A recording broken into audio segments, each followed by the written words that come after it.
Nagatang gawas sa buhatan sa Land Transportation Office Gensan ang tricycle driver nga si Juanito Martinez. Samtang nagahulat na lang usab kini og pasahero aron nga maniid kung aduna na bay update sa plastic nga lisensya. Oo, natural. Umita yung plastic. Mabasa mo ito, magdaot. Plastic yun, di ba? Magpaabot dito sa LTO, kasi sila man, ikabalo diya. Kita, sige lang paabot po. Ano lang. Kung nakamayo, kung wala, okay ra.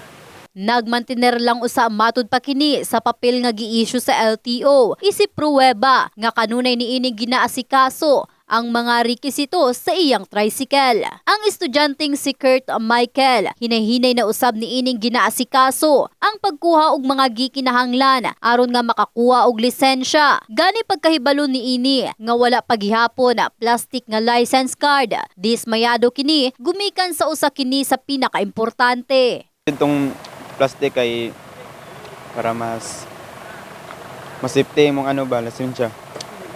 Kung sa ilang kwan nila sa LTO nga nung ulay plastic, muna kung kwan sila nga nung ulay plastic pa. Ay abot.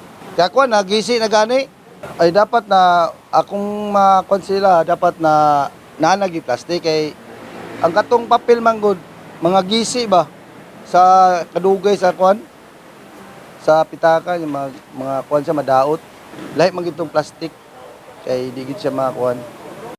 Kahinumduman bulan sa Disyembre tuig 2023 sa taho ni Vigor Mendoza II, labaw sa LTO, nga adunay 4 million ka plastic license card ang ginapaabot na gikan sa mga pribadong grupo. Asa 160 million ang gigahing pondo alang niini aron nga maoy iapod-apod sa tanang rehiyon sa nasod. Sa pagbana-bana sa maong opisyal, malaumon siya nga sa Pebrero karong tuiga ang 3.3 milyones nga plastic cards nga nalangan sa injunction marilis na ngadto sa mga Pilipinong nagmantiner sa papel nga lisensya. In the heart of changing lives, kini si Russell Jean Mantile.